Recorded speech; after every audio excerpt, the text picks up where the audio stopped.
வணக்கம்.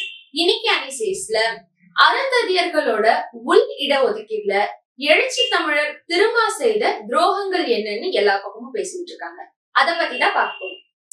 உள் இடஒதுக்கீடுக்காக புரட்சியாளர் திருமா இதற்கு எதிர்ப்பா உச்ச நீதிமன்றத்துல ஒரு வழக்கு தாக்கல் பண்ணிருக்காரு. அதுல ரெண்டு கருத்து சொல்றாரு. ஒண்ணு, இந்த மாதிரி உள் இடஒதுக்கீட ஒன்றிய அரசு தான் அதுக்கான உரிமையை எடுத்துக்கணும், மாநில அரசு கிட்ட கொடுக்க கூடாதுன்னு. இன்னொன்னு, இந்த மாதிரி உள் இட ஒதுக்கீடே கூடாது அப்படின்னு. வன்னியர், சத்திரியர், கவுண்டர், ரெட்டி, படையாச்சி, பள்ளி, நாயக்கர்னு ஒரு செட் ஆஃப் ஆளுங்க எல்லாரும் சேர்ந்து நாங்க வன்னியர்கள்னு அணைச்சிட்டு எங்களுக்கான சாதிவான இட ஒதுக்கீடு கொடுங்கன்னு கேக்குறாங்க. தனித்தனி சாதியா இருந்த தேவேந்திர குலத்தோர், குடும்பர், பல்லர், கடையர், கல்லாடி, பண்ணாடி, வாத்தியார்னு இவங்க எல்லாரும் சேர்ந்து நாங்க தேவேந்திர குல வேளாளர், எங்களுக்கான சாதிவாரியான இடஒதுக்கீடு கொடுங்கன்னு கேக்குறாங்க. வெள்ளக்காரன் காலத்துல குற்றம் பண்ணாங்க அப்படின்னு சொல்லி குற்ற பரம்பரைன்னு வெள்ளக்காரனால ஒதுக்கப்பட்டவங்க தான் பிரம்பல கல்லர்னு கல்லர்ல ஒரு சிலவங்களும், மரவர்ல ஒரு சிலவங்களும், முத்திரையர்கள்ல ஒரு சிலரும் சேர்ந்து வேட்டுவ கவுண்டர், வேட்டைக்காரன், தொட்டி நாயக்கர்னு 76 சாதிகளை உள்ளடக்கியது தான் டிநோட்டிஃபைட் ட்ரைப்னு இருந்துச்சு, குறிப்பிட்ட பழங்குடியின மக்கள்னு.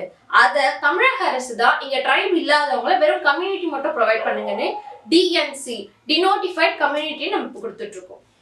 இதுல எந்த ஒரு போராட்டமும் இல்லாம யாரும் கேட்கறதுக்கு முன்னாடியே ஐயரு, ஐயங்காரு, மாத்துவர், தீட்சிதர், குருக்கள் அப்படின்றவங்களுக்கு இந்திய அரசு 10% இடஒதுக்கீடு ஒதுக்கி இருக்கு. இவங்க எல்லாருமே பிராமண சமுதாயத்தை சேர்ந்தவங்க. இது கூடவே இன்னும் ஒரு 72 சாதியை சேர்த்து எல்லாருக்குமே 10% உயர் சாதி ஏழைகள்னு சொல்லி கொடுக்குறாங்க. இவங்க எப்படிப்பட்ட ஏழை அப்படின்னா, மாசம் ஒரு 80 ரூபாய் சம்பாதிக்கிறவங்க, குறைஞ்சபடியா ஒரு 5 ஏக்கரை நிலம் வச்சுட்டு சொந்த வீட்டோட இருக்கிறவங்க. மலைப்பகுதிகளில் வாழக்கூடிய மக்களான இருளர், குருவிக்காரர், குருபா, மலைப்பண்டாரம், கட்டுநாயகான 43 சாதிகளை ஒன்றிணைஞ்சு ஸ்கெடியூல்டு ட்ரைப்னு சொல்லி அவங்களுக்கு நம்ம 1% இடஒதுக்கீடு கொடுத்துட்டு இருக்கோம். எஸ்சி அப்படின்றது ஒரு சாதி பெயரே கிடையாது. பிரிட்டிஷ் காலத்துல தமிழ்நாட்டுல எந்தெந்த சாதிகள்லாம் தீண்டாமையினால, பார்த்தா தீட்டு, தொட்டாலே தீட்டு, கோயிலுக்குள்ள வரக்கூடாதுன்னு தீண்டாமையில பாதிக்கப்பட்டாங்களோ அவங்க எல்லாத்தையும் ஒரு பட்டியல் போட்டு பட்டியல் சாதிகள், ஸ்கெடியூல்டு கேஸ்ட் நம்ம இப்ப சொல்லிட்டு இருக்கோம். இதுல ஆதி திராவிடர், சண்டாலா, மாலா, பறையன், திருவள்ளுவர், வல்லன், வெட்டியான், வண்ணார்னு 80 சாதிகள் வருது. அதாவது தனித்தனியா அந்த 80 சாதிகளை இப்போ இல்ல, பிரிட்டிஷ் காலத்திலே ஒன்னா சேர்த்ததுதான் இந்த ஸ்கெடியூல்டு கேஸ்ட்.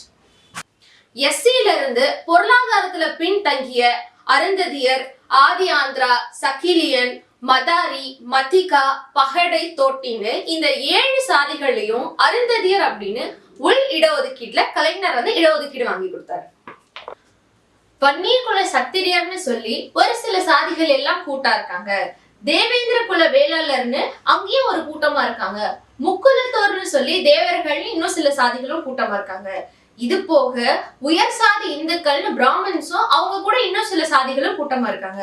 இது மாதிரியான ஆதிக்க சாதிகள் எல்லாமே கூட்டமா இருக்கும்போது அப்பல இருந்தே கூட்டமா இருந்த ஸ்கெடியூல்டு கேஸ்ட மட்டும் தனித்தனி சாதிகளா பிரிக்கணும்னு நினைக்கிறாங்க. இதுதான் இந்த சட்டம் சொல்லுது. இந்த மாதிரி தனித்தனி சாதியா பிரிக்கும் போது எஸ்சிக்குன்னு இருக்கிற இடஒதுக்கீடு போய் தனித்தனி சாதிக்கான இடஒதுக்கீடு ஆகும். நாளடைவுல அந்த இடஒதுக்கீடே மறுத்து போயிடும். இதான் திருமா எதிர்த்தாரு. இந்தியாவிலேயே முதல் முறையா திருமா மட்டும்தான் அதை எதிர்த்தாரு. தீர்ப்பு சொன்ன அடுத்த நாளே, ஏன்னா அவருக்கு மட்டும்தான் அந்த புரிதல் இருந்துச்சு. இன்னும் நிறைய பேருக்கு அந்த புரிதலே இல்லாம திருமாவையே திட்டிட்டு இருக்காங்க. உச்ச நீதிமன்றத்துல இருக்கக்கூடிய 7 நீதிபதிகள் சேர்ந்து ஒரு தீர்ப்பு கொடுக்குறாங்க. என்ன அப்படின்னா, உள் இடஒதுக்கீடு வேணும், அந்த உள் இடஒதுக்கீடு அந்தந்த மாநில அரசே அதோட விருப்பப்படி கொடுத்துக்கலாம் அப்படின்னு. இன்னொன்னு, ஸ்கெடியூல்டு கேஸ்ட்ல ஒரு தடவை இடஒதுக்கீடு அனுபவிச்சுட்டாங்க ஒரு குடும்பத்துல அப்படின்னா மறுபடியும் அந்த குடும்பத்துல இருந்து யாருமே அதை அனுபவிக்க கூடாது.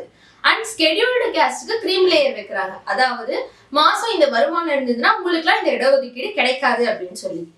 இப்போ நானே இப்பதான் படிச்சு கிளர்க் வேலைக்கு ஜாயின் பண்றேன், என்னோட படிப்புக்கு ஏற்ற மாதிரி. ஏன்னா நாங்க இவ்வளவு வருஷமா அடிமையா இருந்தோம். எங்க தாத்தா, எங்க அப்பா, எங்க பாட்டன், கூட்டன், இப்பதான் நாங்க படிச்சு மேல வரோம். இப்ப மேல நான் என்ன IAS IPS ஆக போறேன், கிளர்க் இந்த மாதிரி ரேஞ்சுக்கு தான் ஸ்டெப்பா நான் போறேன்.